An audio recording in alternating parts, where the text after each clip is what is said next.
it! In a grip! This stupid video I just showed you! I almost stroked out and died over it. You're watching a different show! It's donkey! You ain't a captain of nothing but a sinking ship! Don't do this to me, Harry! The Ohio State, it's Ohio State! What do you mean, the?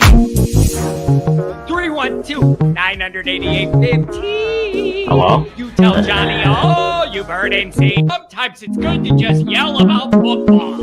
Yeah, that's right. Welcome in. Welcome back, folks. Look at this. First thing on a Monday morning, the phone lines are popping, baby. Oh, you like to see it. You like to see it, and you like to be it. Welcome in. Welcome back, everybody. As always, thank you very much for starting your week here. Really means the world to me, especially in the offseason. I say it all the time. You guys keep the wheel moving. You keep my Irish world spinning. And we got a lot to talk about. Look at this, though, man. Phone lines are starting to fill up. So I don't know what people want to talk about, but I'm going to get through what I'm going to get through. Shut up, and we'll go to the phones and see what you guys think on a Monday morning. So thanks for being here. Really do appreciate it. It is, man, you guys are, you guys are funny, too. You guys are funny, too. Tex ND, don't tease me. I'm genuinely trying. So I don't know if you're joking or being sarcastic or not. I'm telling you, it's the first time since college I've actually tried with the diet a little bit, pairing it up with the supplements you're supposed to take and trying to work out. It's like the first time since I'm 20 that I've actually tried to put this all together and actually do it right. So I'm genuinely hoping that eventually you guys could see a difference and not just laugh about it. So, as always, thanks for being here. You can find the program on YouTube. Do hit subscribe if you haven't yet. Appreciate it very much. Give the video a thumbs up. That helps Johnny out as well. Notifications on. That way you don't miss nothing. You know that. Twitter, search bar Always Irish. Always Irish. Emails, alwaysIrishnD@gmail.com. Audio only. Anywhere you want it, you can get it. You don't want to see my face to start your week. God bless you. Who can blame you? I'm so glad we have an audio only option, man. God bless you. You're out there driving, dealing with traffic, delivering packages, doing something. You don't want to see me, but you want to hear me. We can make it happen. We can make it happen. So that's the audio only. The phone lines, you know what they is. 312-988-15. You dial it up. Tell Johnny all you've heard and seen. Conundrum says Belichick's girlfriend's on line 4. What's she going to do? Butt in and tell me? Donnie, by the way, when I get done with this, you're the next person I'm reaching out to. I got a couple questions for you, Donnie. I got them written down on a notepad. On our little project, I've gotten to a certain point. And then I got held up. I got a couple of questions for you, Donnie. God bless you. I love you. I don't have the questions handy, but they're written on a notepad. I got a couple of questions for you, Donnie. Get this thing cranked up this summer. So now I'm off the track. I'm off the trail. Notre Dame Fighting Irish brought to you by SI. Read all about it, people. Patreon.com/always. He the former captain. He the leading tackler. It's Mike Goolsby and myself. We are indeed the odd couple. We're breaking it all down, and it's a beautiful thing. Yeah, what is Belichick's girlfriend gonna do? Call in and tell me, oh, we're not talking about that? You guys, there's something going on. There's something going on.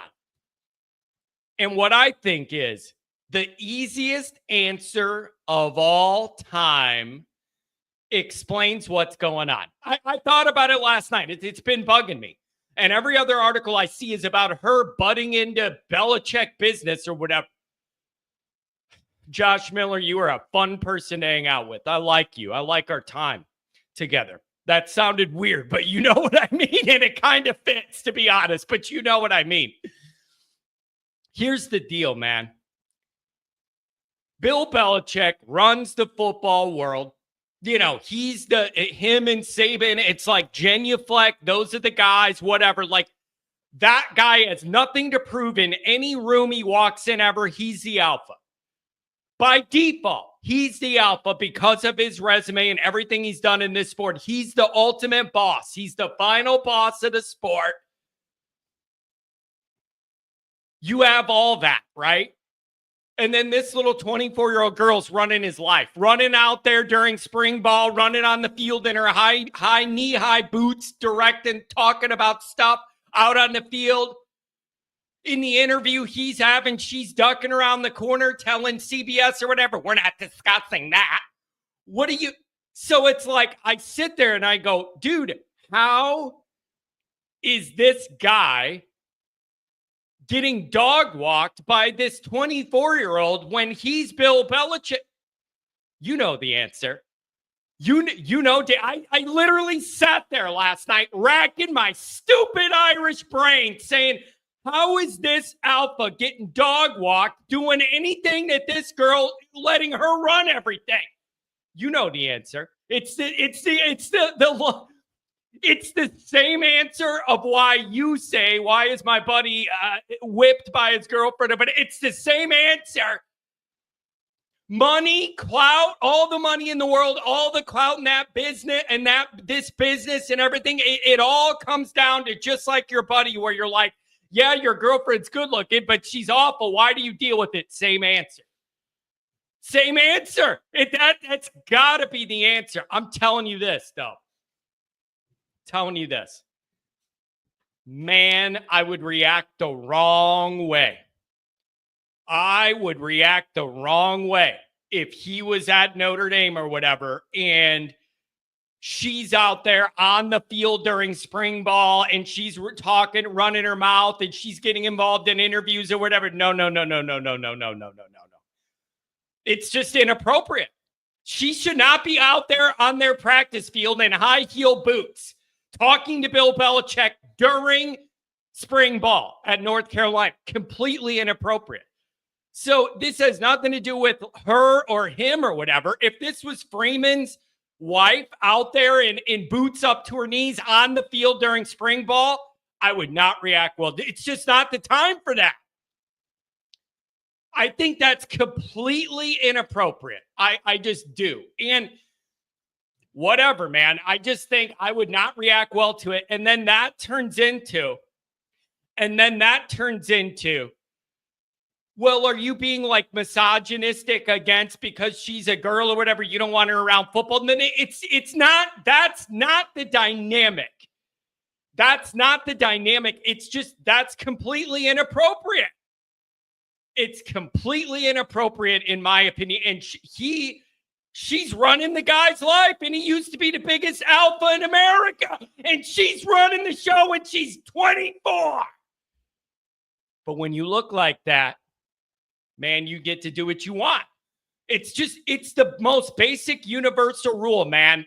The people that get away with everything tend to be good-looking women, get away with treating everybody like crap because they're good-looking. I don't make the rules. I just know what they are because I live in the world. I'm against it. I'm against it. Bill's letting her run everything, and I just think it's weak. He used to be the biggest alpha in America, and now he's got to ask a 24-year-old if he can go down to the bar and have a beer with his buddies. What the hell's going on here? Son of a buck, you used to be the alpha. Now you got a leash on. Before, I could never imagine that this alpha sitting there and that this 24-year-old's telling him what questions he could answer in an interview. What the hell's going on here, alpha? You know what's going on here. You know what's going on here. So whatever, man. It is just, it rubs me the wrong way till no end. I understand why. And I understand the spell a beautiful girl under half your age puts on you. I understand all of it. Keep her off the practice field. And when you're doing an interview, nobody says it's about her. It all bothers me. It all rubs me the wrong way. And it's nothing against him. It's nothing against her. It's against the concept.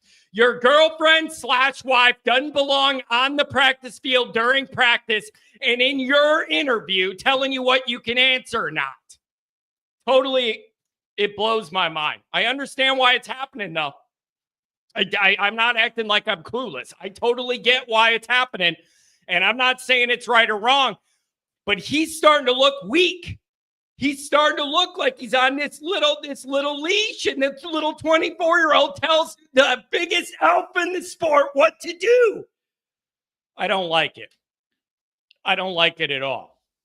We're not answering that question. Here's a question. What the hell kind of daddy issues do you have, lady?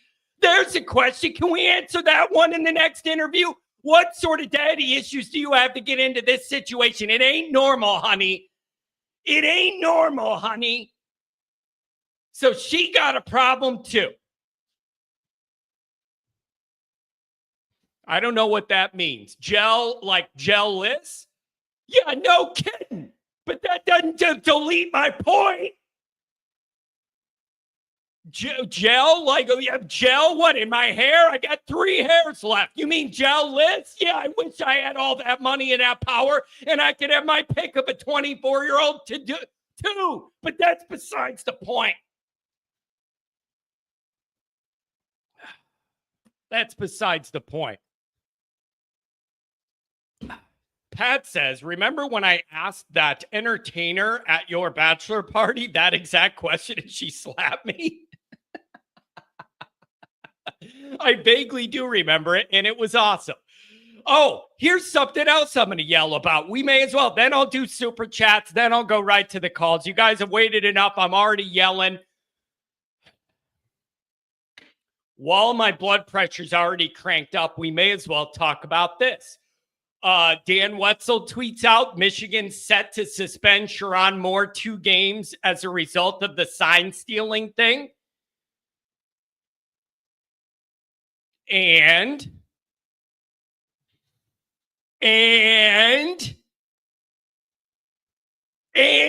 I'm waiting, and you're banned for the playoff for 5 years. And we're taking away all your wins from that last season. And what do you mean? You're getting an asterisk. Like, what do you mean? Where's the punishment that warrants this behavior? I don't understand. Am I missing something? We're doing all of this. Remember all that drama? It wasn't this last season, but the season before. Every week there was more drama and more drama with this story behind the scenes and all this stuff. For a 2-game self-imposed suspension, it is totally where everybody should cheat as much as you can. I know Notre Dame's not going to do it, but everybody cheat as much as you can. Cheat everybody to get ahead, because if this is all you get, it's totally worth it. If this is all they get, it's totally... Cheat your face off. If you get busted doing it, this is all you get. Notre Dame's not going to do it, but for everybody else with no morals, that's worth a championship. Are you outside your mind? The Buckeye Scoop's been saying the hammer's been coming for a year. What do you mean? What do you scoop me a little ice cream at Baskin Robbins? What do you mean it's scoop? There ain't no scoop. Son of a buck on a Monday. Pissed me off. So whatever, man. I guess I just can't believe it, man. All of this drama, and you've been doing all this to come back with 2-game suspension for Sherrone Moore. I was thinking 2 years to make them have to make a decision to move on from him or to sit with him and deal with it. 2 years I'm interested in. Where's the 5-year playoff ban? Where is okay, you can keep the championship, but on every single listing we have, there's going to be an asterisk next to the title with your name on it. Where's any kind of shame for this? Tex ND says that penalty's as soft as Belichick without his medicine. Soft hammer. Soft hammer. So I don't get it. This is to just, it screams, go ahead and cheat. NCAA has no teeth. They talk tough. They acted like they were going to do all this. And then this is what they come up with. There better be more. All I saw was the tweet from Wetzel, I think, saying they're going to self-suspend Sherrod Moore 2 games. Not 2 years, 2 games. No. That better not be it. It's just absolutely absurd. Everyone should cheat as much as you can. If this is the penalty for literally, if this is the only penalty you get for knowing everybody's plays for 2 years, everybody should cheat. There's just no downside. If there's no punishment, nobody's going to learn. Ward Manuel says it's okay. Yeah, what was he overlooking? A buffet? Give me a freaking break, that guy. Anyways, so I'm mad about that stuff. This 24-year-old tearing down Belichick's alpha status. One outfit, one interview at a time. And then I got Michigan being able to cheat and totally get away with it. There better be more to this. This better be, and I don't mean that because it's Sherrod Moore. This better be the tip of what discipline's coming. I want 20 scholarship reductions. I want a 3 to 5 year playoff ban. I want, if you're not taking away the wins, I want an asterisk so everybody knows they were won under contested circumstances. Justice. I demand justice in this regard. Okay? Unbelievable. All right, let me get to the super chats, and then we'll go right to the calls. What have you heard? That the hammer was coming? I kept hearing, oh, it's going to be bad. They're going to get it. No, they're going to get it. What do you mean? Get what? Sherrod Moore gets a vacation. What do you mean?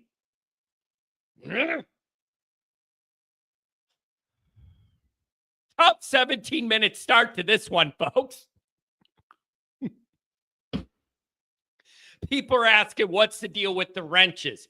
I'm getting prepared for the season that'll be here before you know it. We're going to be busy. The chat's going to be popping, and I need more moderators. So I got a couple of the people that are here every day that I know what I'm looking for to be able to help Pat out when he's here or not when we're busy. And so, yeah, if you see if you see the wrench here, that's why. Okay. And let's get into this. Notre Dame recruiting popping a little bit. I like it. I like to see it. They're popping a little bit. Let's see if these guys stick. But there are some interesting recruiting things that have developed and are developing to go over. So good weekend. What did you have? 2 days in a row? 2 days in a row you landed, guys. I believe the second and the third. You got more. Getting the t-shirt. I'm making it getting freaky for the tiki. That's coming up this week. Looks good for Notre Dame. I like that. And so let's get into the super chats, and then we'll go to straight to the calls. $5 holler from Adam Dowling. Innocent people, self-imposed penalties. Yeah, I'm picturing some big negotiation with all of Michigan's lawyers and all this different stuff. And then they whittle it down and negotiate and do all this stuff. And then it ends up being a vacation for Sherrod Moore. That's the consequence for knowing everybody's plays for 2 years. Your head coach gets 2 weeks vacation. Awesome. What a great deal. I'm going to cheat. You out of your mind? That's the penalty for everything they did, is that Sherrod Moore gets a half a month vacation. Wow. That ought to tell people not to be bad boys. $5 holler. I thought the Stallion scandal was a big nothing. You do bring up an interesting point. Michigan saying nothing happened, but they're willing to suspend their guy, admit some guilt. But if you're them, they're just going to say, we were forced to do this because they were nailing us, and we innocently, they were trying to nail us worse. You know what I mean? It's like you're going to jail for 30 years for something really bad you didn't do, but you take the plea deal to get it down to 5 years or whatever because it's better than 30, even though you didn't do it. Shawshank Redemption style.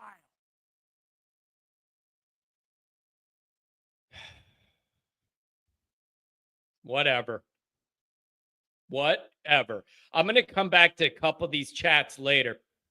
The College Huddle. You like that little song? We got DJ Mix-a-Lot over here. That Mark with Glasses and Eric at the College Huddle sent me over a little song, and the title of it's called Son of a Buck. So when I get a few minutes, I'm going to cut that thing up and put a little bit of it out for you guys. It's an entire song called Son of a Buck. You can imagine what it's about. Donnie with the $50 holler. Donnie always had the $50 holler. After every single game I log in to do the post-game show, $50 from Donnie, pay for the phone lines. What a guy. What a loyal guy. $20 holler from the Rotate. Starting to think these experts who keep predicting the playoff for next year, just assume ND was a fluke. They always have Penn State beat in the hunt every year, even though they've never won a meaningful game in their entire life. The Penn State, man, it's rough. Nothing ever changes. It's amazing to me. I've said it before. I'll say it again. Then I'm going to the calls. I promise. To me, Penn State is peak Brian Kelly, Notre Dame. Like, not elite results or recruiting, but that next tier, pretty darn good. You beat all the teams you're supposed to beat when I line up the Roosters on paper. Beating all the teams you're supposed to beat on paper. When that pressure really ratchets up. When you end up in a game where everybody's saying Penn State could change the narrative about them if they win this one. Whenever you get into whatever that big moment is, Penn State's going to fail. James Franklin's a fraud. He's a fake tough guy. I do not like that guy. He is a fake tough guy. You could see it in his face. Fake tough guy. Did you see him? Even at their own spring game, James Franklin's got to find a way to cause a problem and make it about himself. And he's yelling at students, trying to get in the crowd to yell at students. In the spring game, just take a chill pill, bro. Take a chill pill, bro. It ain't that serious. It's the spring game. So the next time James Franklin wins a big game that's like on equal footing will be the first time I've ever seen it. But they're going to be ranked number 2 in America come August. For some reason, all of the writers, they're in love with the spirit of Joe Paterno covering up for his DC. Whatever. I don't even...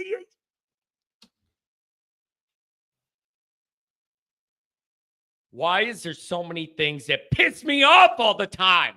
This stupid sport. Rodney, $2 holler. Very un-Belichick. Like, hey, man, he's the biggest alpha in the room till this 24-year-old with knee-high boots shows up.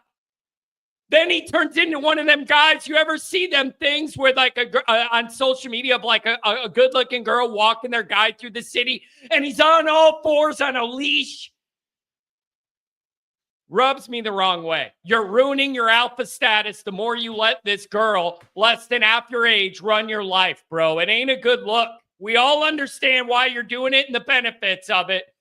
You're smart enough. Find a way to get the benefits, but also without her being the alpha in the relationship. It's pissing me off. $10 holler from the Pilney. Michigan was 0-7 against OSU before the sign stealing. Had to do something. Yeah, I still am going to battle and fight anyone who says, oh, it's not that big of a deal if you know what play's coming. I mean, you still got to stop it. I mean, geez, that's not that big of an advantage. Are you foolish? Have you never watched football? Do you not understand the biggest part of the game is that chess game of what do you think they're going to do? I'm going to think this to stop it, and then they're going to adjust, and then that big chess match. It's an unfair chess match if you know what's coming. Unbelievable, man. Unbelievable. Crying, $10 holler. Sherrod Moore did in 1 week as a temporary head coach what Marcus has failed to do in 3 years, beat Ohio State. We have an Ohio State problem, and it's not just the recruiting rankings. I think that's fair, Crying. I think that's fair. Notre Dame hasn't beat them since what, 1936? I think it's perfectly fair to admit that you have a problem with that. If you're saying it's not just recruiting rankings, are you getting towards a concept where maybe it's in Marcus's head because he played there and he went there and he's so intimately familiar with all things Ohio State culture, media, fan, program culture, all of that is where he cut his teeth. So I'm wondering if you're suggesting it's like more than just like they have more 5-star guys, but it's also messing with Freeman's head because that's his old thing. And now there's scar tissue there on the negative downside and that's messing with them. I don't know. $10 hour from the Pilney. It's easy to cheat if you don't have to worry about standards, football or otherwise. Never academic cheating scandals. I wonder why. Yeah, that's the other one. Whenever people want to bring up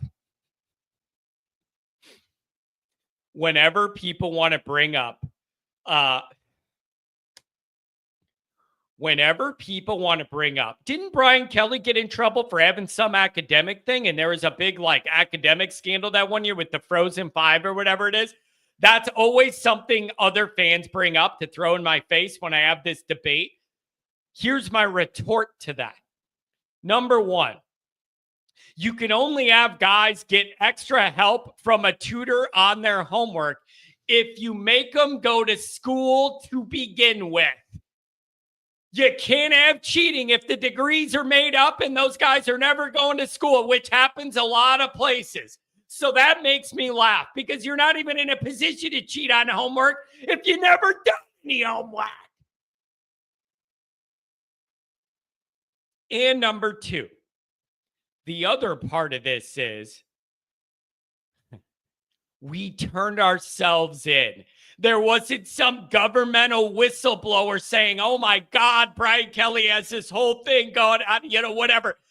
We self-reported it on ourselves. That's the other thing. How many other places are going to self-report that a tutor helped too much on some homework? Like, come on. Notre Dame is not perfect. I criticize Notre Dame for a lot of things. Notre Dame is not perfect. I criticize Notre Dame for a lot of things. I will say this. They're not perfect by a long shot. I will say this, though.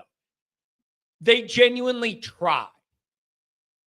Like SPF, I understand it. You're not from the Notre Dame culture, whatever, and you think I'm biased and carrying water for my whole life. You know what I mean? I get it. I get it. I'm just saying Notre Dame and Catholicism in general, there's a lot of skeletons in that closet. They at least try. That's what I'm saying. They at least try to do the right thing. And when they realize something's wrong, turn themselves in. Very Catholic thing to do by the book, right? So whatever, man. It is what it is. I'm not saying Notre Dame's perfect. And, but at least they try to do the right things. So I don't know. It is Jordan is Belichick's tutor. Yeah, I bet. Oh, man. All right. We got a bunch of calls. Let's get into this and get it going. If you're on hold, you're going to be on the air. I'm sorry I talked too long, man. I'm sorry I talked too long. I actually agree with that part, John. SPF, I appreciate you. You're a real one. You try and be fair. I think you're the only LSU person I have in here that doesn't hate me. Everybody else and all the media guys hate me. I'm glad to have you, SPF. Your head coach hates me. All your media hates me, but at least I got you. I don't think Mascana or Blake are going to be inviting me on their shows anytime soon, but I'm glad I got you, dog. I'm glad I got you. Tom Frawley, Chicago's very own. What's going on? Well, I gotta fire a shot over the bow first thing this morning to this Ryan Day beard guy on here. Ohio State self-reports. Yeah. Let's remember Andy Katzenmoyer, who came out and said in the press that he's not there to go to school. Yeah, it's I know, No. but Anytime see, Ohio State brings that bullshit up, they're so full of. I mean, come on. But Tom, It's ridiculous. Here's what I don't like, Tom. This is where this discussion always turns on me to where I feel kind of uncomfortable. What I don't like is me nailing the people I think need to be nailed based on my decisions of justice and what's right or wrong. And then it comes off. But Tom, fight that fight. Tom, I don't want to be, John's representing holier than thou, perfect Notre Dame, and John may as well volunteer to be the next pope and throw his hat in the ring because Notre Dame's so. I don't like being. I can say I never have either. Some of these things are egregious and rub me the wrong way, but that also doesn't mean I'm saying that Notre Dame's perfect and Notre Dame doesn't do anything wrong. But both can be true at the same time. Just because I'm pointing out what somebody else does doesn't mean I'm saying we're perfect. That's not what I'm saying. Some of this stuff just rubs me the wrong way. Well, listen, here, and it brings me to my next point, and this is why I was on fire. So this week, the great recruiting guru Tom Lemming, he had his photo shoot for all the stud players from the Chicagoland area, and he had some other kids come in as well, right? I know for a fact that from talking to Ray Hamilton and Tom Lemming that there are at least 6 kids in the junior and senior class, all defensive linemen, that Notre Dame is actively recruiting, right? Now, I don't know if they're going to get all 6 in the next 2 years, but they're going to get 3. And I'll guarantee you this, since the inception of NIL and transfer portal money, the talk of academic eligibility at Notre Dame has kind of evaporated, has it not? Yeah, it's that's interesting. Okay, now wait, Tom, let me ask you this. And I don't know the answer, but I bet you're going to have an opinion, or you might know. Could you identify what the reason is that there became a time period where Notre Dame focused less on the Chicago area Catholic and public school system? Can you help me understand why Notre Dame eventually started shining? Okay. Did they just get high on their haunches and think they were going to go into Texas and Florida and California and grab everybody and they didn't need Midwestern talent? What is it, Tom? Why'd they get out of Chicago? I'm glad you brought that up. One of the scourges of my life, Bob fucking Davie, started that bullshit. Pardon my language so early on a Monday. We're off to races on a Monday morning, folks. Let's go. Let's go. I hate that man with every fiber of my being because I know what he told players from the Chicago area. I worked with a kid in the summers down at the Chicago Board of Trade named Jeff Kilberg, who played at Maine South High School in Park Ridge. Jeff Kilberg played. He was a starting offensive lineman, but he had to scrape, fight, and crawl his way into the starting lineup because Bob Davie said to him that he didn't look muscular enough like some of the other athletes from the South. I'm just going to leave it at that. Yeah. Okay? Jeff Kilberg was a badass. And there were several other players that Bob Davie misappropriated their talent. He misjudged their talent. Yeah. So when you go back, now talking about the Chicago area, every national championship team that Notre Dame has a nucleus of players from the Chicago Catholic League. I don't care if you can argue against that all you want. I can disprove you by every single player that's ever played on a national championship team that grew up in the Chicago Catholic League and played here. Now, what I found out yesterday was very, very enlightening. Marcus Freeman and Mike Martin are back, and they're recruiting the entire Chicago area. Who else did that? Ara Parseghian, Holtz, Frank Leahy, Newt Rockney, even Dan Devine. Jerry Faust did it. And Jerry Faust, actually, the nucleus of his team was leftovers, was the nucleus of Holtz's 88 national championship team. Those seniors and fifth-year seniors, they all got recruited by Jerry Faust. So this is what I'm saying. You have to own the 1,300 miles from Chicago to New York City and every stop in the way. Every great Notre Dame team has had kids from Chicago, Cleveland, Cincinnati, Western Pennsylvania, into New Jersey and New York. And if you you can recruit Florida, you can recruit Texas and California. You can't not recruit in those areas. Thank God they got this J.V. Osborne. Did you see how many colleges were after him? The top 100 colleges offered him. That's how good he is, right? So I found out yesterday some information that these kids want to come to Notre Dame again. So I'm guaranteeing you also that the other part of this is interesting, that the talk of academic eligibility isn't as stringent as it was 4 years ago. Interesting. That's and interesting. I want you to ask your Notre Dame people about that. Ask Goolsby about that, because it's just evaporated. You know, how many times this in the spring or, any preseason when there were 4- and 5-star studs from all over the country, like, no, sorry, Notre Dame's going to take a pass on him because he can't speak the King's English, for Christ's sake, let alone pass a math test.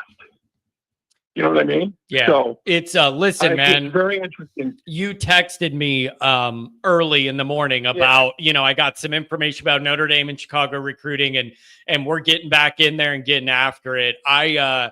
It just never really made a lot of sense to me to not prioritize that direct pipeline. But Kelly did it. Brian Kelly was a terrible culprit. So Willingham, we know Willingham didn't recruit Charlie Weiss. God knows what he was doing. I mean, it never ceases to amaze me.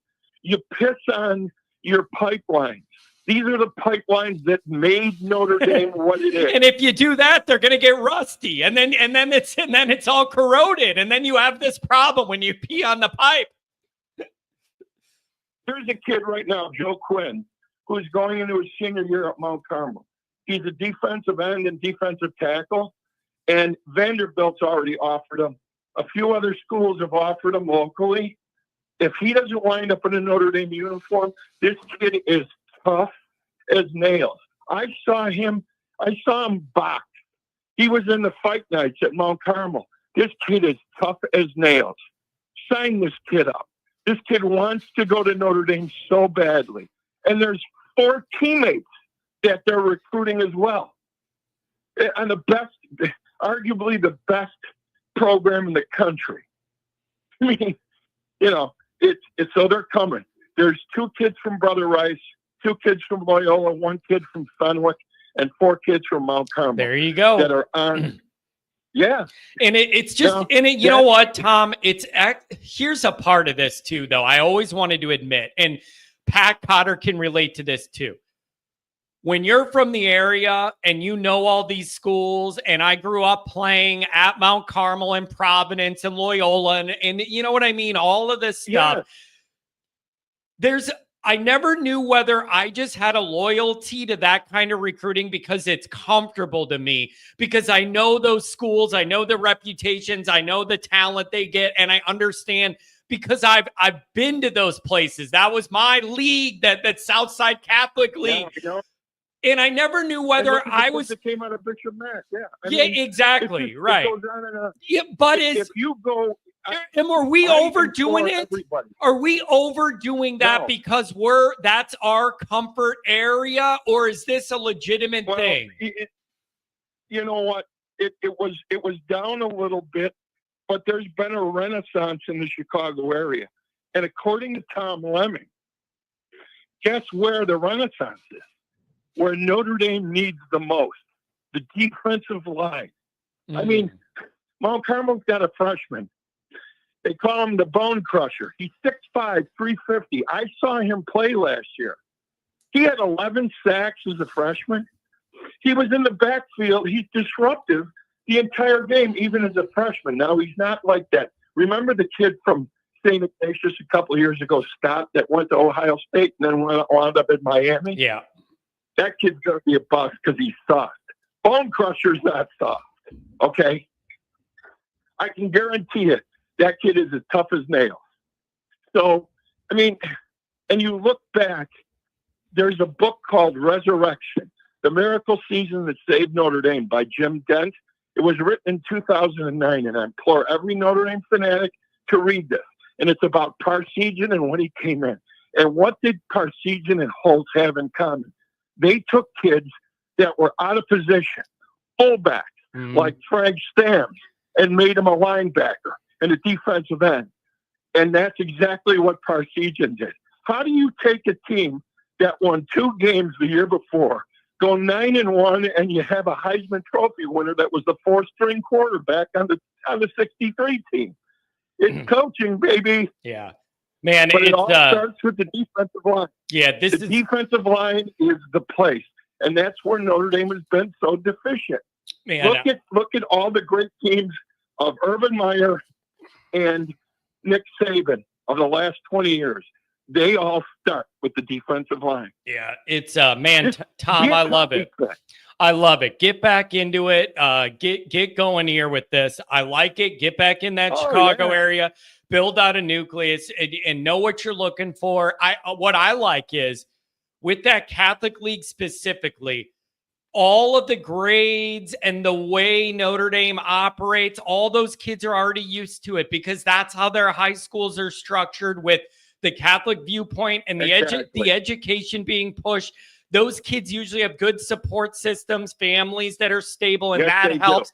Like, you don't have to overdo this, but figure out the ones that are figure out the nucleus, like you said, of the guys from that area that can come in there, want to be there. I like it, Tom. Anything else, brother? I love your energy on a Monday. I love your energy on a Monday in the summer. Yeah, but that's why I'm so bullish on Notre Dame. That's why I put on a $100 bet for them to win the national championship this season. I'm serious. I think they've got a shot. You get a quarterback that can just get the ball downfield 20% more than what Riley Leonard did. We're golden.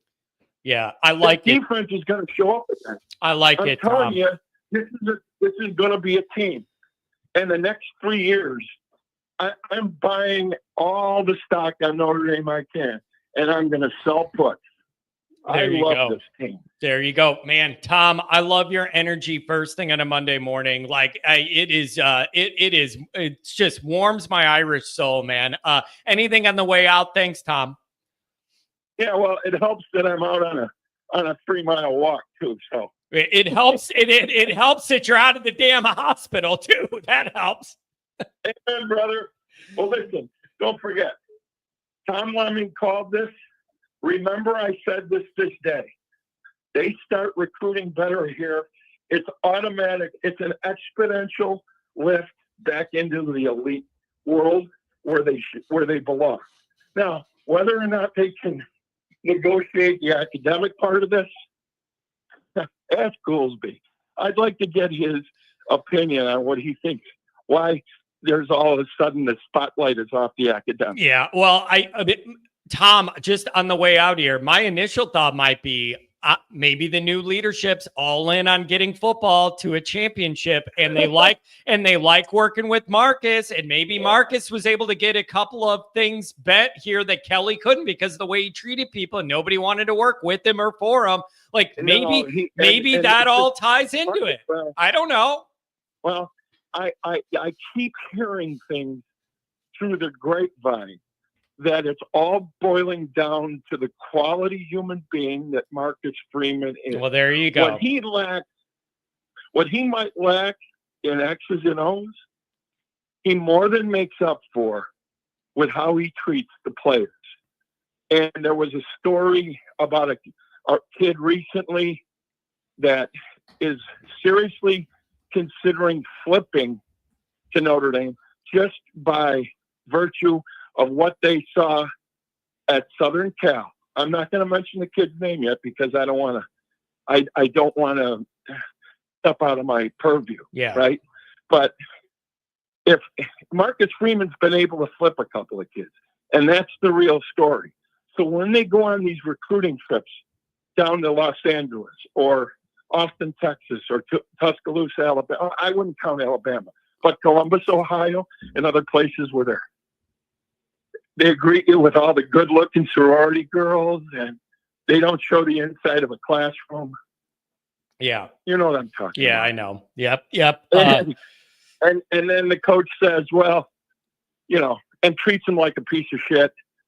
And, the kid wants to know, well, hey, but then again, there's the money thing. So now a lot of these kids are like, well, how much are you going to pay me? Yeah. So Marcus Freeman, from what I understand, is breaking through that barrier. If he's got a kid and a parent or parents that are really concerned about the money, he's going to shy away from them. Now, that's not to say that Notre Dame won't spend the money, because the rumor mill said they were going to come up with as much as $8 million to pay Quinn Ewers. Yeah. Christ. Yeah. Really? And yeah, you got to be smart. And I trust Marcus to be able to gauge pretty well now. He's a few years in, to be able to gauge who's about the money, who's about the overall experience, and what I trust him on that. Tom, I love you, buddy. I'm just glad you're out of the hospital. I'm just glad. Oh, look at Quinn Ewers. I mean, you pass on $6 or $8 million to go make an NFL taxi squad. Yeah. Jesus, talk about stupid. I wouldn't want him anywhere Notre Dame. Yeah, it's CJ Carr and Penny Mixie, and let's go win a national championship. There you go, man. Tom, I love you. Thanks for the energy on a Monday, man. Love you, buddy. Brother. Have a good one. Take care. Go Irish, man. I love that guy. 415, I missed you. You got to get the kids off to school. Call back when you're done if you have time. It is, if you're on hold, you're going to be on the air. Mark with glasses. What's up? I love Tom. Yeah, it was awesome to see so many of the regulars from here in the 247 chat for the commitment on Saturday. That was kind of funny, but yeah, that was I don't fun. know if anybody caught this, but when Mark, first thing is you got to realize, Mark, how much fun I have being in the chats that are not mine. Do you get what I'm saying? It's like freeing. I feel like a kid. I feel like a kid being let loose at the playground. Like when it's your own chat, it's complicated and your mind's on other things. It is like the most freeing thing ever for me to jump in those other chats and just come up with pithy, stupid things to say. It's one of my little hobbies. Yeah, it was pretty funny, but I don't know if anybody caught this, but it's. Did you catch this, Mark? I don't want to interrupt you, but did you catch this? Right before Osborne committed, it went to a commercial on that live stream and it was delayed. Did that happen to anybody but me? Oh, yeah. I thought it was just me. Right when he was about to announce, they go to the commercials. What the hell? Yeah, that was ridiculous. Yeah. I was like, had my finger over it, ready to hit the skip button, but yeah, I saw it on Blue and Gold. I don't know if everybody heard this, but Osborne said that he definitely wanted to get properly compensated for his worth, and it worked out pretty well. It was high and a great number. So, the idea that it was high and a great number for a top 10 running back, who knows what their valuation is, but, the idea that he got that. And we've been hearing all these assumptions the last couple of years as an excuse for every time a guy goes elsewhere. And I think it's kind of significant to, hear a player actually say that within the, their recruitment. And I like how he kind of called it temporary money, and he's got his eyes on bigger and better things. And I think that's kind of how Freeman and company are kind of doing their and then presentation of these guys. Let me ask you this too. I'm pretty sure Notre Dame's still in it for Bonner, who's a running back in this class. And according to 247, Bonner's more highly rated than Osborne is. So if you're able to do all that to get Osborne and you have a guy ranked above him at the same position that you're also leading for, that's a pretty good spot to be in. That tells me a lot about where this is all at, if I'm interpreting the tea leaves the right way.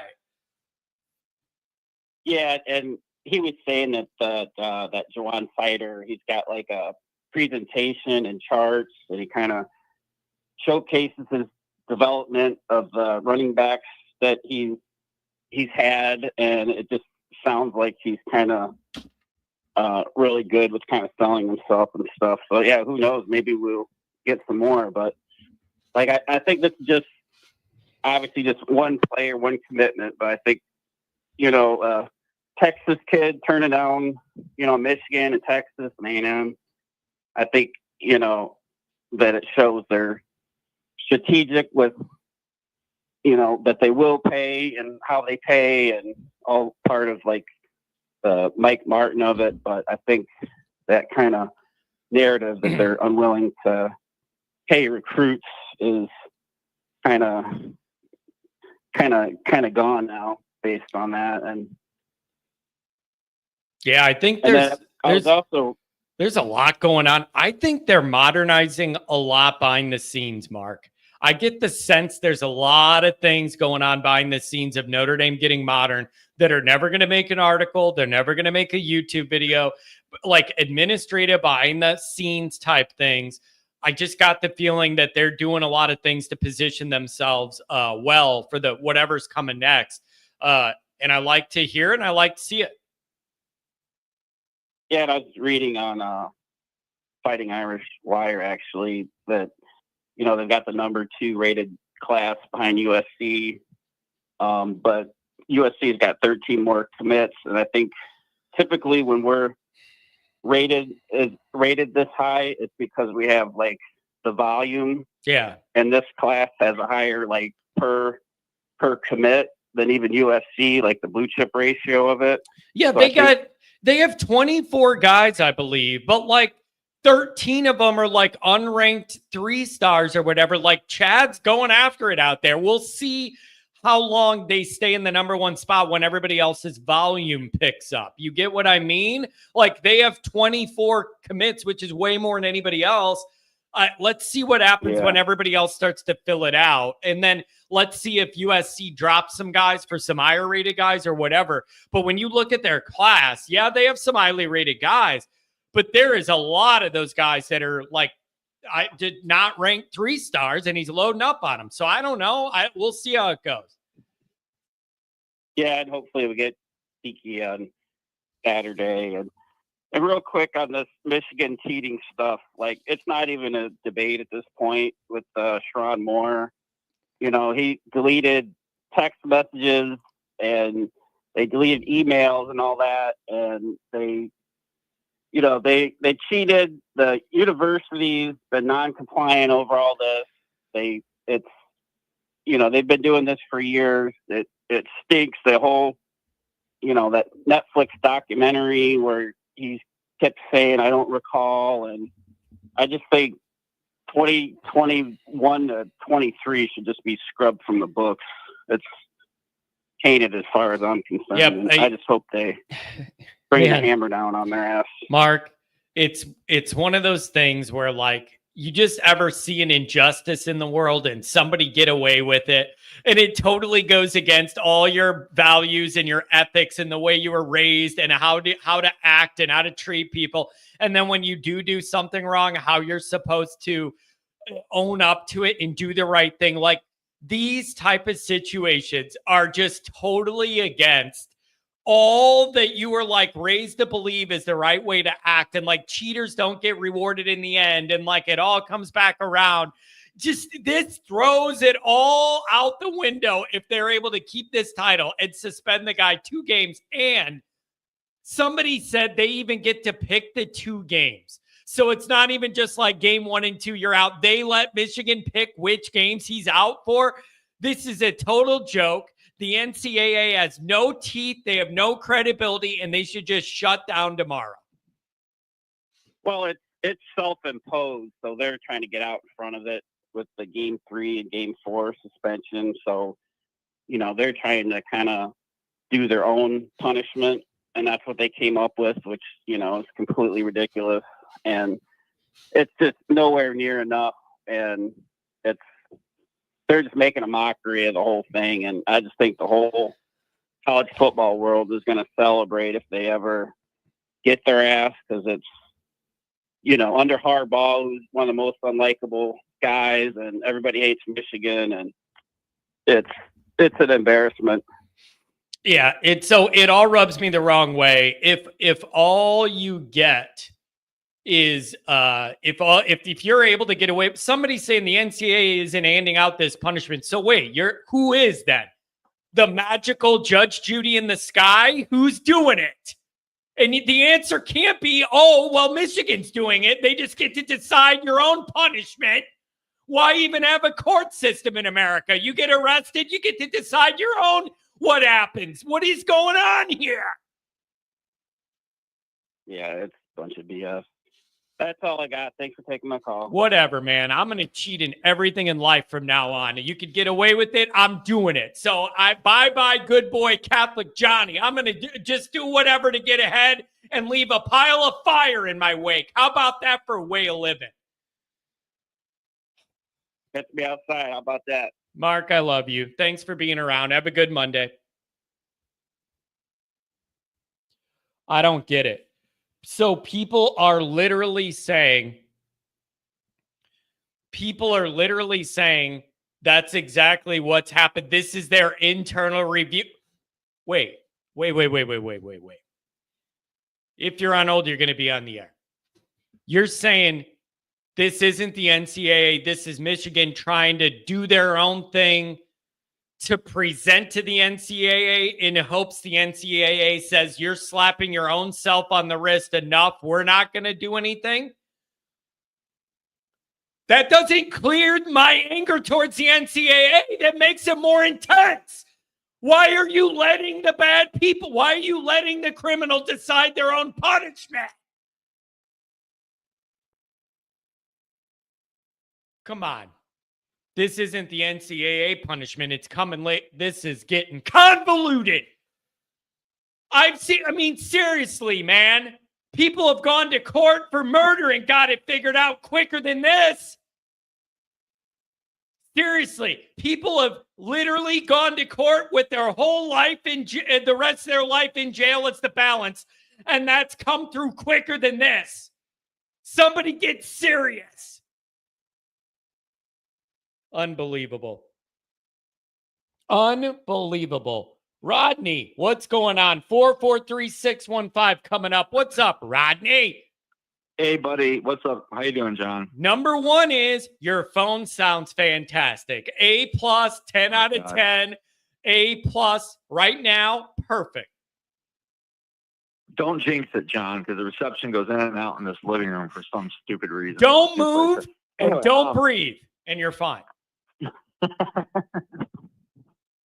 May as well just listen to you rant, man. It's great anyway. Do that anyway.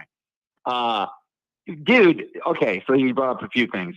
The Michigan thing, yeah, and all this stuff gets hyped up for a couple of years, and then the resolution is like, falls flat like that. I mean, this isn't over, right? This is, right? Apparently there's multiple different things going on, and they get to impose their own thing, and then the NCAA maybe will do their own thing. The whole thing sounds convoluted to me. I want justice, Rodney. Justice. I want it, and I need it. It's weird, because when Notre Dame got hit with that, their penalty back in the academic thing you were referring to under Brian Kelly, they reported it too, but then they still got hit. So I don't understand. Whatever. Yeah, that's another good point. We self-reported it, and Kelly got all the wins taken away. So how did that help us? Right. I don't understand. And wait, Rodney, am I an idiot? Don't answer that. Let me throw this at you. If I'm correct, 2013 is the year that the consequences came down and it wiped out the 2012 wins. So you're telling me if Notre Dame would have won the championship that year, it would have been wiped out because we self-reported over a tutor helping on papers? That's what you're telling me? Come on. Right. Come on. Yeah. Now I'm glad we didn't win the championship.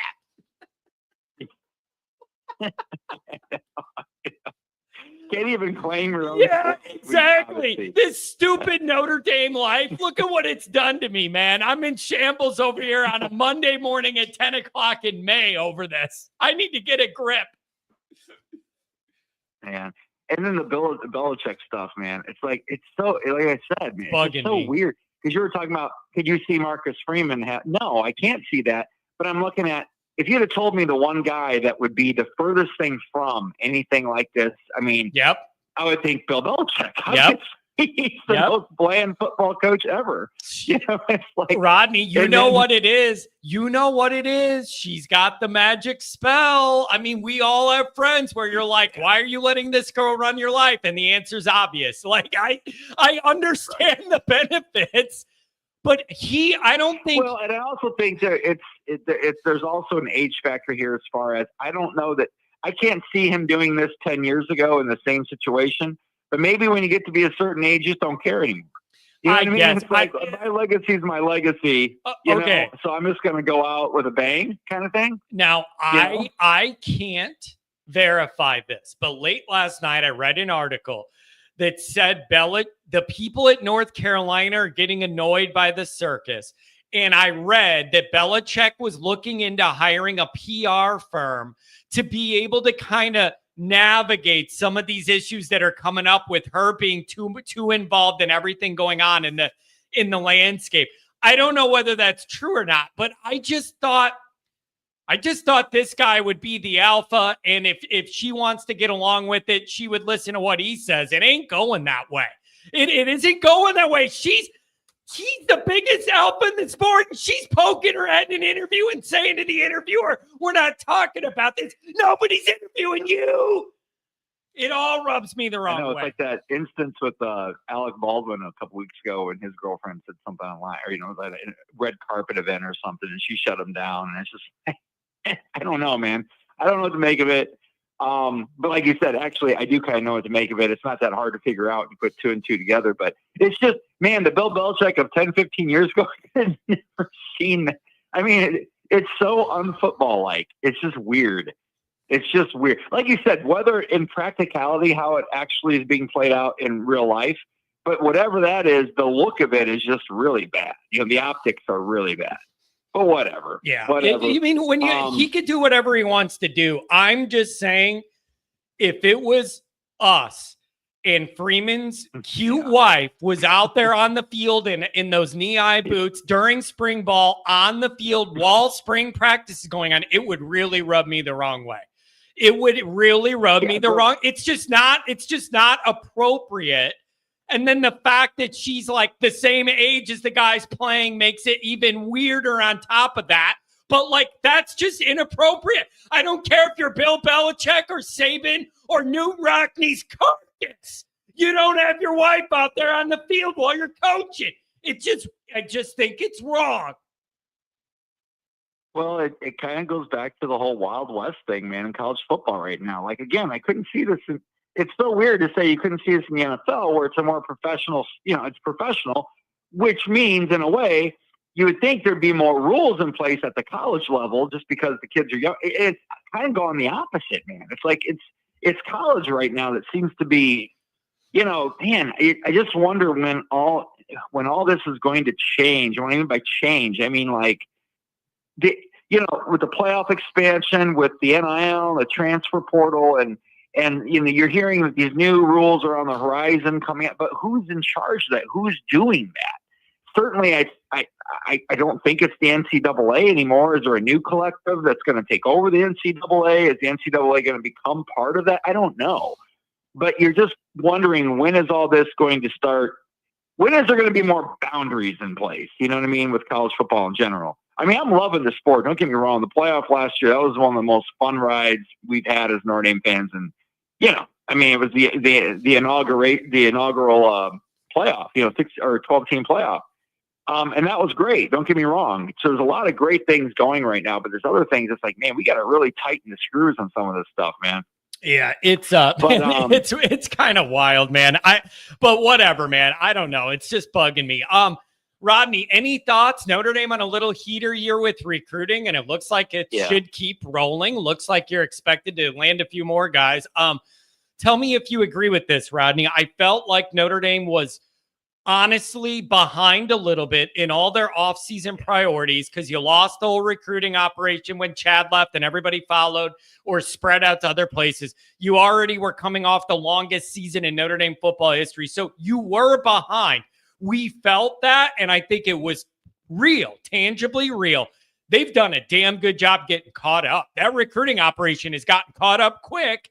And now I don't feel like they're behind. They're right in the mix. I think they've done a good job getting situated and cooking. Yeah, I don't. Here's the thing. You were saying about the dotted line. I'm with you, John. I don't get too hyped up about individual recruits committing. I mean, it's fun to see a 5-star or high 4-star guy, commit. Don't get me wrong. But I will say, but how many of those guys do you really lose at the end? I mean, I don't know what the percentage is, but maybe you lose 2, maybe you lose 3 max.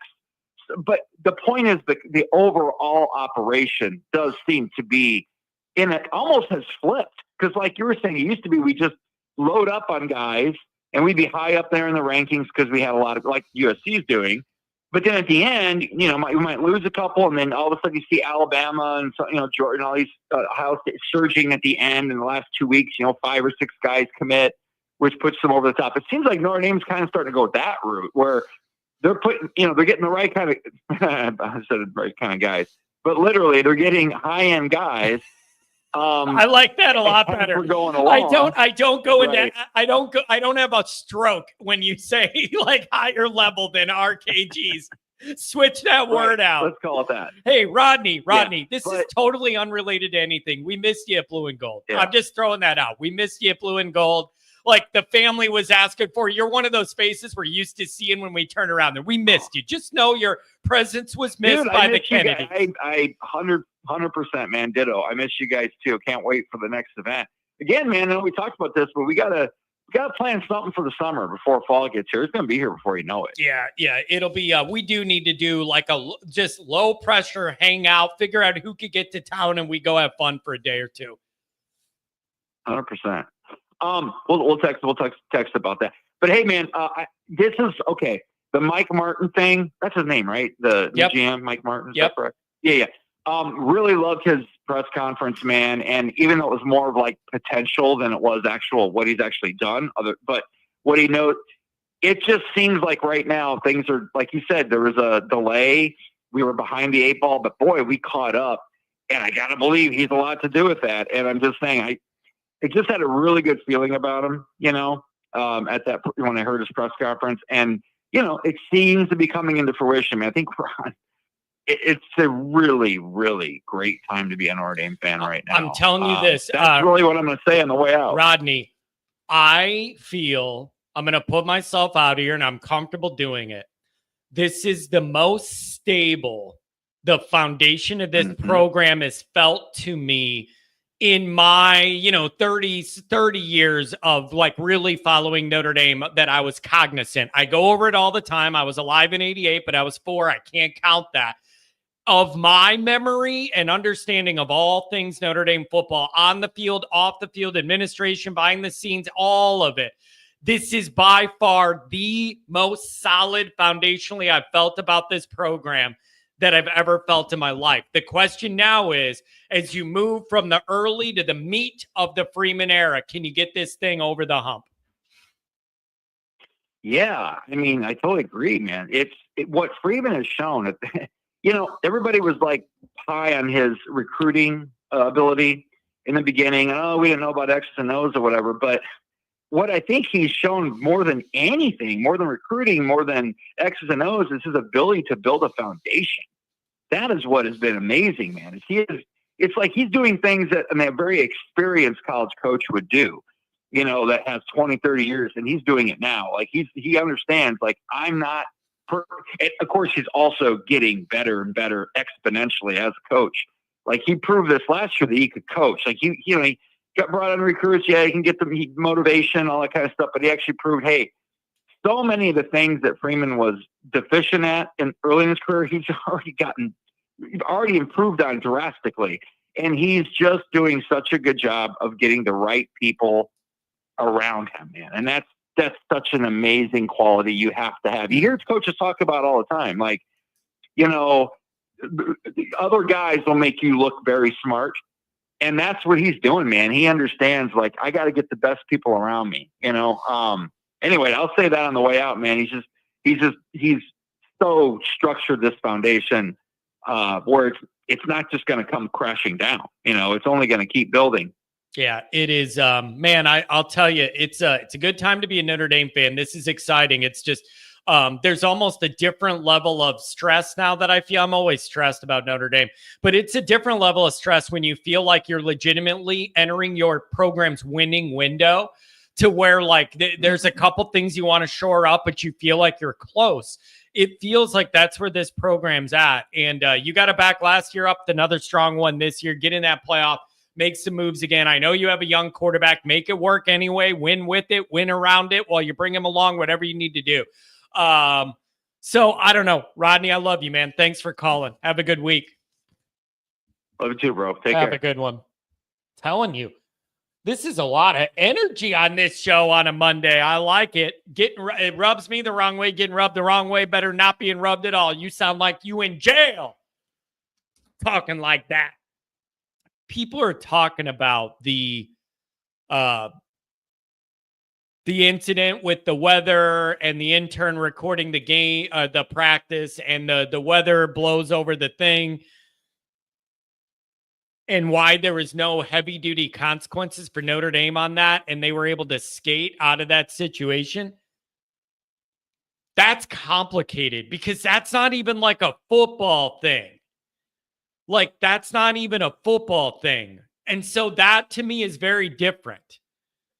Right? Like, when you're looking at schools getting in trouble, like paying guys for players, not making them go to school, making Declan get up there in that thing, and then the wind hits, is a totally different, it's a different thing. And so I don't know how something that tragic that's tangentially related to football, like what that disciplinary arc should be, like that arc of justice, I'm just not clear on what it should be when it's so far off the reservation of what all those problems usually are, because it's such an extreme one-off situation.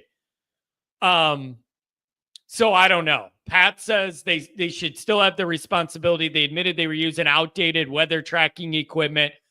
Yeah, like that's the part I'm saying is, like, that's so far disconnected from, like, on the field. I don't know how that gets shot into a whole different world of justice. I don't know. So that's tough to me. Like, nowhere even related to, like, what Michigan did, right? Like, so I don't know how that should be adjudicated. And I'm sure Notre Dame just paid a bunch of money out to the family. That doesn't bring their kid back. You know what I mean? Like, it doesn't bring their kid back. So it's just, I don't know. So I don't know. John, that is way worse than a football thing. Somebody died, not cheating in a stupid geology class. Geez. What do you mean, geez? What do you mean? I'm saying what you're saying. Why are you questioning me? What do you mean, geez, John? I'm on your side.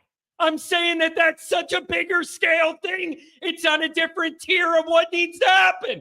I'm on your side. What do you mean, geez, John? I'm proving your point. Pilney, $10 holler. OSU blocked the NCAA from looking into Maurice Claret cheating with sweater vest at 0-2. I don't know. This stuff is wild. So I don't know. 615, what's going on? 443 after that. What's up, 615? And I think I'm really, for the first time since probably Lou Holtz has been around, getting optimistically excited. And I think that we've got the right coaches in place now to help Marcus.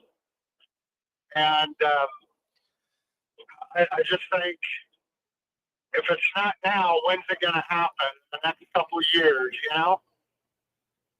Yeah, it's I'm going to ask you this. How much do you feel like Marcus Freeman has grown in his role? I feel like it's been a challenging 3 years, and especially last year, he's developed a lot as far as on the field, off the field. I just think year 3 was a big growth year for Marcus. I think if we took Marcus today and started him out at Notre Dame, we probably wouldn't have had the Northern Illinois letdown, and we probably have 2 wins against Ohio State right now. That's how much I think he's grown. Yeah, it's interesting. And you know what else, too? He's got good people around him. Like, these people, they work their butts off. They're doing a good job. Like, he's got good support around him. One of the things I'm most impressed with is the way this staff evaluates talent. They have really good evaluators on this staff, and everybody seems to be pulling in the same direction. I like it. Yeah. You know, it's funny. I don't get a call in a lot, but I was watching the show where the guy was getting on you about Miami. Man, that was hilarious. And then I'm like, well, wait a minute, maybe he's on to something here. Maybe we need to look at John leading up to the Northern Illinois loss, and maybe we can put some of that off on you too, John. Yeah. Yeah, it's yeah. But where do you a question I had for you is, where do you see recruiting going? And man, do you think Freeman and the coaches have learned about some of these guys bailing at the 12th hour? How do you feel about our current recruiting class? And talking about Freeman's growth, that's got to be an area we touch on. Yes, it does. It's a great question. Here's what I believe happened. I think Marcus Freeman is really as genuine as he comes off to us. I think he's a genuine guy. And I think he got burned being totally genuine with a lot of those early recruits who then bailed on him. And I think Marcus had to learn the hard way that everybody isn't as genuine as he is with their intentions, and to believe the words they tell you when they're speaking. And I think Marcus had to learn some tough lessons. Now, we don't have the answers yet in 26. Let's see how many guys signed. We don't know yet whether they learned because we got to see if these guys all stick. But if there weren't lessons learned along the way of you getting burned with your top recruits out of every class since you've been here, if you didn't learn any lessons, I don't know what you're doing, because it's a big problem. So I think they're figuring out a different way to have these discussions about NIL or about money, or being more direct about what may stop a kid from ending up in Notre Dame and addressing it head on. I feel like they're a lot more direct now, and maybe that will help eliminate some of those issues. But you're right. It's a huge problem, and they got to stop it. And, you know, as a Notre Dame fan, you see the momentum last year kind of slingshot at us. And I think that there are more recruits, more people saying, wait a minute, there's something special going on at Notre Dame, and I need to take a look at maybe being a part of it. And so as a Notre Dame fan, the run we had last year, and who knows what would have went on if we had another quarter to play in the championship. Too bad we got down like we did, but I think in the past that there were certain boxes that Notre Dame would check for kids for them even to look at Notre Dame. And now I think, the lids come off the box. Does that make sense? Yeah, it does. And man, I just think last year's run opened a lot of eyes, and I think that's got to help. And all it takes is a few more good players that are interested in Notre Dame that weren't before. Whatever. That's how things grow. They're doing a good job. Now, I need to see. To feel real good about this recruiting class, I need to see a few 4-star wide receivers that are long and lanky and athletic. Like, that's one area where I still think we're not good enough at a championship level. If you can have a quarterback that could throw it to those guys, it'll help make everybody better. But like on this recruiting class in 26, I want to see 3 of these like 4-star receivers with differing skill sets and body types to make me feel good. It's one area I still think we're lacking, and I want more of it. See, one thing that I'm glad you mentioned that, because one thing I wanted to go over with you was, Raleigh throughout the playoffs, he had a couple good throws, but if we're all being honest with each other, that's just not his strength. I think he's growing in it, and I think he could be a good NFL player, but reality is he's not known to be a gunslinger. Well, I think there's a chance that with Carr and Minchie, which both of them had some just incredible passes in the spring game, are they going to be throwing receivers open? Whereas you look at, I've played for a quarterback before, way back in the day, that ran the ball a lot, and you'd run your routes again and again and again, and as a receiver tight end, you're not getting thrown to. It kind of messes with your head. Yep. And so I think that we could be on the verge of a massive offensive explosion out of our receivers and could be pleasantly shocked. I like that. Yeah, I like it. And there's a difference too in the way the teams defend you. When they know it's the strength of the quarterback to throw the ball and open it up like that, they've got to prepare defensively for that. What teams have been doing is selling out for the run, selling out for the quarterback run, and on 3rd and long, whatever. Nobody's been afraid of getting burned by Notre Dame consistently on the back end of the defense. If you have a quarterback not afraid to open it up, it makes the wide receivers better, and it also makes a defensive coordinator scheme differently because they're actually afraid that you could do it and burn them, and they believe in that. It could open everything up. The wide receivers could look a lot better if you have a guy that's a good thrower throwing to him. I'm open to that too. Oh, you're correct. And you know who probably the most excited guys on the team is our running backs. Because like you said, last year, people were jamming the box. Yep. So they earned every freaking yard they had last year because to get them, they were bouncing off people, breaking tackles. Now, if you've got someone that can throw the ball, the defense is going to have to play back, play softer, and that could mean a fantastic year for a running back. I'm hoping Lump goes off and wins the Heisman.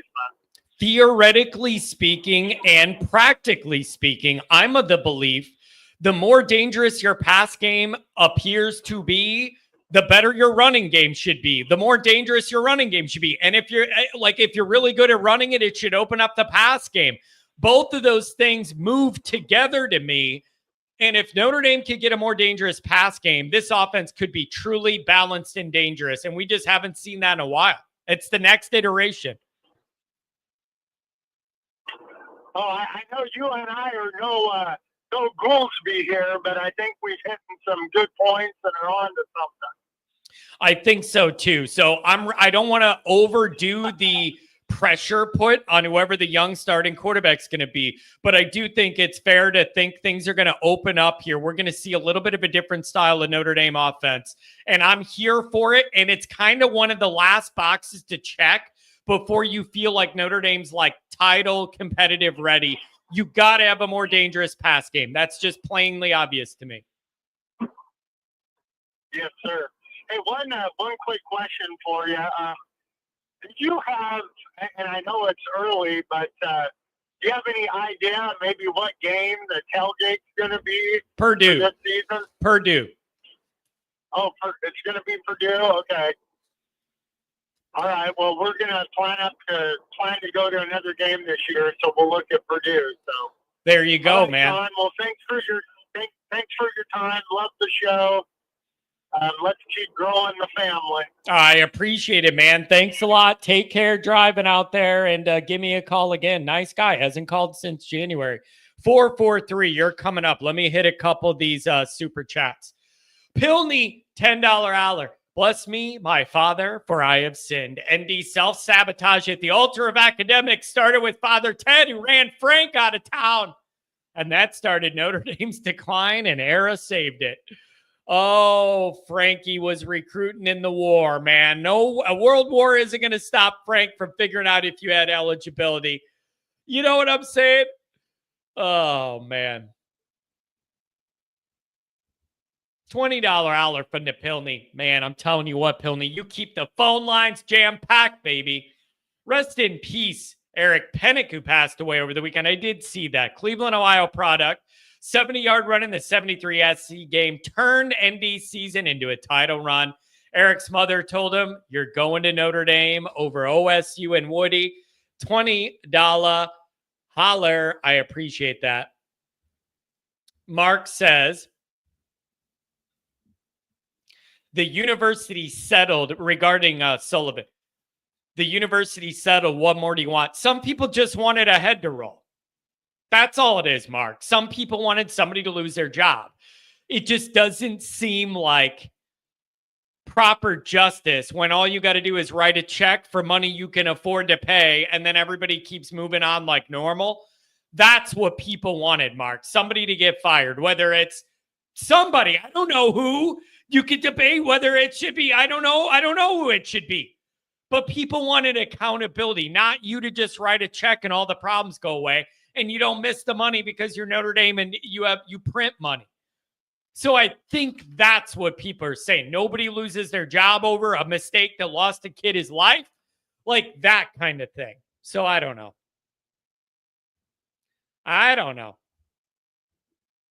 443, welcome to the show. What's going on? Man, Johnny, I don't even know what to say. It's all over the place today. You talk about Bill Belichick. Who cares? He's at North Carolina. I hope he rots. I hope he looks like a buffoon.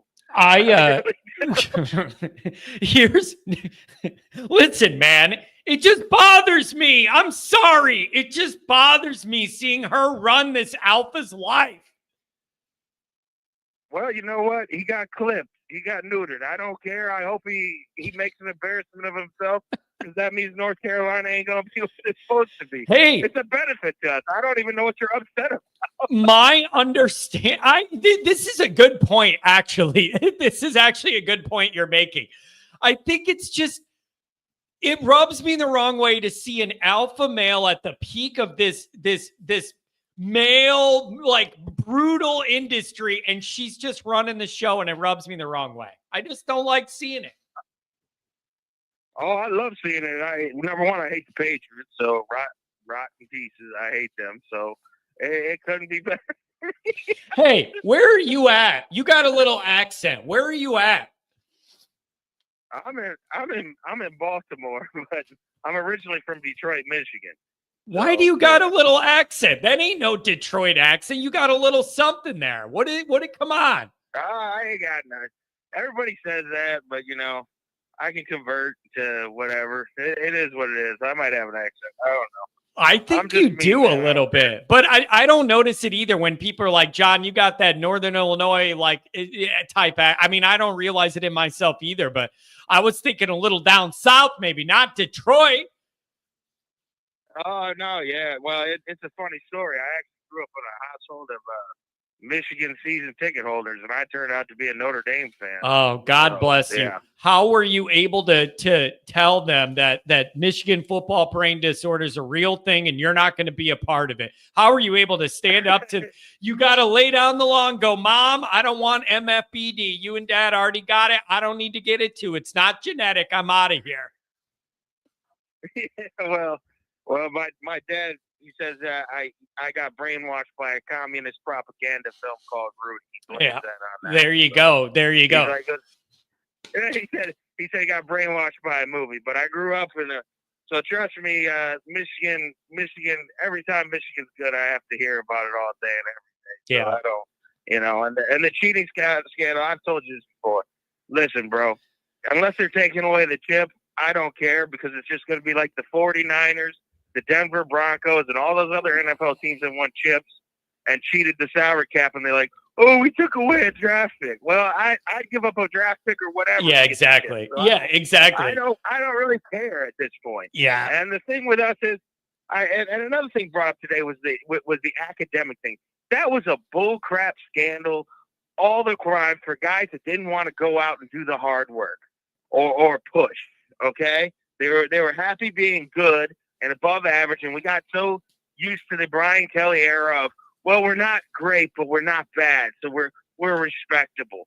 And all of the narratives was like these kids didn't have the grades or whatever, or these kids were dummies. That's bull crap. Look at Nico Dean, the linebacker from Georgia that won the national champion. He had a 4.0 GPA, and he went for mechanical engineering. And these guys had the grades before. They just didn't want to go to Notre Dame, and there was no reason. There was no buzz. It was just, hey, it is what it is. But that was the thing. And, yes, they needed to build a wall around Chicago because you have to recruit that area because that's where the closest prospects are. If you look at ESPN or anyone else, Notre Dame's thrown into the Chicago news because they don't have, Northwestern that's good once in a decade, Illinois that's maybe good 2 times in my life that I've watched. Like, seeing them when they had, Simeon Rice or whatever? Back then, they still got smacked around. Like, literally, Notre Dame should have built a wall around Chicago a long time ago. And it was lack of effort, and they'd had the built-in excuse of, well, it's hard to get in here. Well, it's amazing how all of a sudden I look around and we're losing players left and right, and we have more talent in there. I watched a spring game 3 years in a row, and I see that kid Zenter. I think his name Preston Zenter, and I'm like, why is this kid not playing? Because he looks great every time I see him, and I only get to see him in the spring game. And then I go, oh, we got KVA, we got Drake Bowen, we have all these guys. And a couple weeks ago with the draft, I'm legitimately, I heard you, and I'm like, yeah, Gooseby has a point that we need to have higher draft picks. But we also need not to have tragedy happen when we have a high draft pick every time. Kyle Hamilton was going to be one of our guys. Got injured during the season, sat out, fell down the board because they say, well, safeties ain't as valuable anymore. We had Jalen Smith, who was probably going to be our first top 5 pick in forever, and he blows out his knee in the stupid Fiesta Bowl. Man, that was such a double loss. What a double loss. You were going to lose that game, and it was embarrassing, and you were mad. And then to see him go down in that way, and you knew what that meant, man, what an awful day. And the worst thing is he's never been the same. Since that moment, he was never Jalen Smith again. Okay? So that's why I said if it's just a bowl game, I don't care anymore because you get better results from the high draft pick. Also, this year, look at Benjamin Morris off for surgical surgery. Then he has, a hip surgery. Those are 2 significant injuries. And then you look at Riley Mills that was playing lights out, tears his ACL in the playoffs. So we've had multiple players with high draft status that has always got injured right before the draft that has caused them to slide down the board too. But now you look at it and you look at the talent, and there's more talent than we've ever seen. And none of them were draft eligible last year, bro. So that's the positive news. Heck, one of our best defensive linemen blew out his knee. He still led the tackles and lost for him with Boubacar Traore. So it's like there's talent all over the field. And it's just like you're seeing it now, but don't let up. Go after it. And, I know everyone says, give Love more carries and go for the Heisman. I really liked what Thielen did because it was almost like he was sending the message, I'm not going to wear you out in college. I'm going to split the carries between these elite backs. Now, sometimes it ticked you off, but it was also, well, he's not getting 400 carries and wearing himself out in college, so he doesn't have a pro career either. You know what I'm saying? Yeah. So I thought there was positive to that aspect. And you look around, and I like what Freeman's doing. There's been more positive things. And yes, here's the thing I can say. Everybody's getting excited about recruiting. Until the ink dries, I ain't excited about nothing. Fair. All right? Completely. I am not excited. Bro, after the first few years of Freeman recruiting where we've lost every one of our top-rated guys out of every class, it is completely 100% justified and fair for any Notre Dame fan following recruiting to say, I will only get excited or happy about any of this when I see that they all signed and out of minutes sooner. That is fair and that is justified, and I can't blame you. Well, it's also this. I have the theory that, by us freaking out and pumping this player up, it just increases his NIL money with somebody else that just comes in and swipes him after we build him up all summer long about how great he is and how great our recruiting. I'm not saying they're not going after him legitimately, but it's like we created so much press for Deuce Nice over the last year he was, allegedly signed to us. And so with the other guy, I forget, he's playing for Alabama. So long ago, everyone was blowing him up and talking about how great he was all summer long, and then he signs with Alabama. Oh, are you talking about Keon Keeley? Yeah, Keon Keeley, who hasn't played a down yet, who probably made a bad decision, and he's in between coaching staff multiple times. Saban was having to play a different position. Now the new guy's having to play a different style. So it's just like we built him up all summer long. We built up Deuce all summer long. Talked nothing about that and how it's the future. Yep. And then next thing you know, we lose him at the end of the thing. We lose the cornerback. We were pumping up Taylor to Michigan. And let me put it this way. I'm happy with the way the thing is because you know what? Now the SEC is not the only one paying for players. And it's so obvious that now all their fans are like, we need more regulation. Yeah, because you can't compete with all the CEOs that are at Penn State and Michigan and the northern schools. So it's even the playing field. So, yeah, Texas A&M could play with their oil money, but, let's be honest, it's even the playing field now. And unfortunately, that's why Michigan's not going to get a single freaking punishment because they want them. You say ban them from the playoffs 3 years. The NCAA is all about the money. They're not going to ban Michigan because they're hoping Michigan has to play Notre Dame or Michigan has to play Alabama or Michigan because it's a big brand. They're not going to do nothing to them.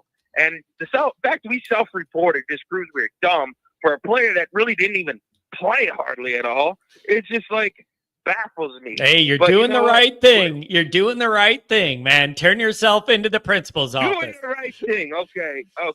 Nick Saban gets on TV and says, "Oh, we didn't pay our players." You're full of shit, Nick. I know. You're full of shit. Yeah. You're not telling me you did not pay players. Yeah. You did.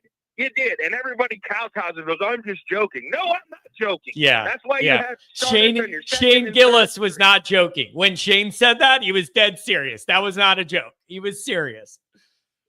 I know, but they kowtowed. Yes, Nick, we believe he cheated. We believe all you cheated down there. So you know what? It is what it is. And as far as the Michigan thing, they can kick rock. I don't think Moore's going to be the guy to hold this together. I know they got a lot of guys like Dave Portnoy and all that throwing money out right now. But spring game, they didn't look all that great to me, but it's weird. And as far as a week ago, I was listening to the guy go off on you about Miami. How can I focus on Miami when I don't know what my starting offensive line looks like 100%? How can I focus on that when I don't know if it's Carr or Mitchell? Yeah. We don't even have our ducks in a row. Dude, I'm telling you what. Dude, you got to call in more. I'm finding this very entertaining. And I like the way you're bouncing around, nailing all these different topics. I like the way you need to call more, man. I like this energy. Well, I do. Sometimes the guy, dead zone and I lost signal. I had to call back, and I work construction, so I'm on the roof most days. But I'm telling you right now, man, it's just like I lost my train of thought. You had a good point. Now I lost it. What subject was I on, John? Now I lost it. It's your fault. Now I lost it. I was going on my rant. Yeah. Pumped up. Because every time I call in, I'm usually calling in after some Ohio State fan, some idiot I don't want to hear about their game all week. Or I'm calling in hearing about Bill Belichick, and I'm like, why do I care about Bill Belichick? I hope he chokes on some soup because I hate his guts. Dude, I just like how you're all over the board, but it's kind of funny everything you're saying. People want to see. Do you have a screen name on the YouTube chat? Do you have a screen name going? It's just Chase Waterstrat, some numbers or whatever. I don't get on chat too much because I post occasionally, but I'm watching, and sometimes it's just like, I'm not gonna get into this mess, bro. Talking trash with people, and I'm like, talking trash with Ohio State people, they're proud to spell OHIO. If there was another letter outside of O, they wouldn't spell it. Yeah. So it's okay. They're like, OHIO. So like 3 letters. Congratulations. Yeah. Well, I could spell state. And D. I'm going to change the English language for D. All right. Thank you. Thank you very much. Ohio for nothing. Man, but the wide receiver thing. Yeah. Last thing with the wide receiver. Me and you, I've talked to you several times, and I've had this argument a million times. We haven't had a pass game since I don't even think we had one when I was a child at this point. Maybe when Charlie Weiss was here, that was the last of it. Yeah. And I'm going to tell you this. They've been loading the box for like the last 12 to 15 years, and we can't complete a drag or a slant. Remember when we were playing South Carolina and Lindsey was wide open, we hit the post? South Carolina had to get out of the box because they go, oh, wow, they can complete a pass. So, yes, it will change everything. You think people can't stop our run now? Wait until we can get a 15-yarder over the top. I'm more excited about our offense than ever because I've been talking to you for years, and it's just like, why would a wide receiver come here? No one can complete a drag, a slant, a pass, is laid over the middle with a post. I love Riley. You like Ian Book. You like Riley Leonard because they give you their all. But let's be honest. Passing, their quarterbacks, they weren't really passers, okay? Outside a backdoor fade in the corner, which is a jump ball. Let's be honest. We haven't had a pass game since Charlie Weiss. And Charlie was an idiot in a lot of ways, but at least we could complete a pass. Now, defensively, we couldn't stop a wet cold. And you know what? It drove me up the wall. And, but you know what? Maybe I'm upset at Bill Belichick because he brought me Charlie Weiss. And I'm still pissed about Charlie Weiss because it's just like, okay, we're getting to the day, and I think we're close to where one day I can say we have an offense and a defense. Oh, my God. And we're almost there. So I'm truly excited, but it's just like, all the talking points, it's got to be hard for you because it's just like, we're jumping all over the map. And I'm like, Bill Belichick, I hear your blood elevating for Bill Belichick. And I'm like, why does this bother John so much? Why does it? Dude. Poor Bill Belichick. You've been around a while. Everything bothers me. Weird things bother me. Things that don't bother a lot of other people bother me. I'm a weird guy. A lot of things get under my skin. A lot of things bother me. Always annoyed, man. There's a reason. There's a reason this segment's called Always Annoyed. Yeah, that's true. But today you got my blood boiling on the phone, and I was sitting there, and I'm like, why am I getting upset? I hate Bill Belichick. I hate all these people. All I want to know is, why is this getting me angry? You said you're up on roofs most of the day. I hope you're not talking to me on the roof while working. I don't want to be responsible for you getting mad and falling off and splitting your wig or something. Come on. Oh, yeah. Well, you know what, dude? Yeah. Well, when I'm on the roof, I don't talk to you. And, sometimes I got to be on hold a while. So I climb down when I get the notification. 443 is coming up next. Unless it's an Ohio State fan that's going to ramble on and on about Oregon and Ohio State, then it's just like I may want to jump off the rig at that point because I'm listening to Always Irish, not always OHIO stupidity. Oh, dude, you have gotta call more often. Can you try and make that a priority? You gotta call more often. I'm trying, man. I mean, I was calling it the night shows, like I said, unfortunately, I'm usually on roofs or something. But every time I get a day or two, I do my best, man. I enjoy talking to you. Oh, You're the only person more unstable than me. Yeah. So there you go. Well, there's a good compliment to start the week. Hey, man, listen. I always say I start UFC with the notion of dropping California in the ocean. I'm like, I can care less, or let it all burn down. You know, this year I got flack because it almost all did burn down. I'm like, I didn't beat it literally, but yeah. So, dude, you gotta call again. You gotta be more regular. Try and do that for us. Everybody's entertained by your participation today. Can you stick around? Give me every couple weeks. You haven't called since January. Every couple weeks, you gotta come on. You gotta come on. Well, you know, I like I said, I try, buddy. Sometimes it just doesn't align for me, but I will. I mean, sometimes you got me cussing at the sky because I'm just like, who is this guy? What are they even talking about?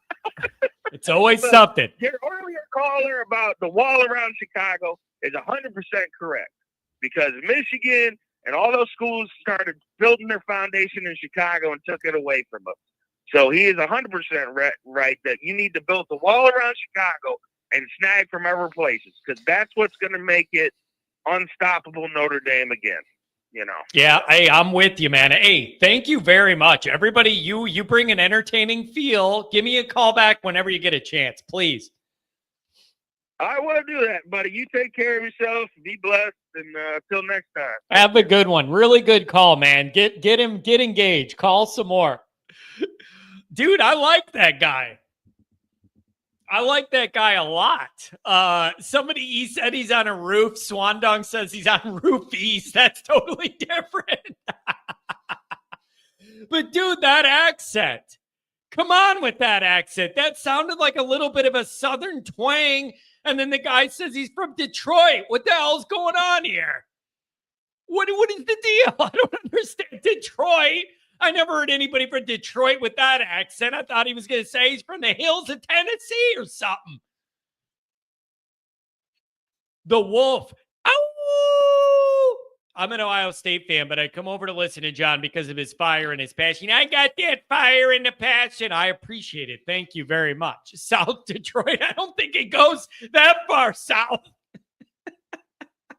Man, Sal, thanks for being here. Appreciate it. Why you got to bring that up, though? I appreciate you being here, but you don't got to do what you just did. You know what you did. You don't have to say that to me. Hurt my feelings. The caller might have to take a DNA test, see if he's a long-lost Kennedy. I'm telling you, there's something about his version of neuroticism that I relate to. Maybe that's why I found it so entertaining. I don't know. Kent Jackson. Notre Dame has got to get some elite receivers. Yes. Least controversial take on this show today. Yes. I agree with you. All this hype about the 24 recruiting class, I'm telling you, I like what they're doing. I need you to beef up what I presume to be the weakest part of your roster, and that's I need more of these wide receivers. And I don't need try hard little Johns out there running around, giving it their all, giving it the college try. I'm not here for that. Get real dudes. Get real dudes. Oh, John, we had one. Notre Dame's legacy media told me Tobias Merriweather was a real number one. I thought we had that. Give me a break. Give me a break. Okay? Hour and 48 minutes in and no Miami talk. WPP's not happy. Well, I'm going to tell you this right now. All my notes I didn't get to, half of them had to do with Miami. I guess we'll do it Wednesday. That's going to be it for the calls. I got somewhere I got to be in 10 minutes. 415. I wasn't able to get you before you got the kids on the bus or drove them to school. And then I missed you. I'll have to hit you Wednesday. I got to tell you guys, really fun show. I don't know why. It's May. It's a regular Monday in May. And this show had a lot of juice, a lot of engaging calls, funny chats, regular characters here. What a great way to start the freaking week. Great way to start the week. Adam Bowers, I'm back from major surgery. I made it, Johnny. I appreciate that. And even if you didn't, you'll have the ghost of you tweeting from the operating table or something. Yes, Tom did call in. First call of the day, very early on. Yes. Really love this show. Really love the energy. Thanks for the donations. Thanks for the chats. Give me a like on the way out. Thanks, Sly. I love the way this is going. Let's build them up. Yeah, it didn't feel like a Monday morning. Usually Monday morning, everybody hates their miserable, stupid life. Not this Monday. I don't know, man. Not this Monday. Usually everybody's miserable. You got to start your stupid, regular, boring life routine on a Monday. We didn't have that vibe. Everybody's happy to be here.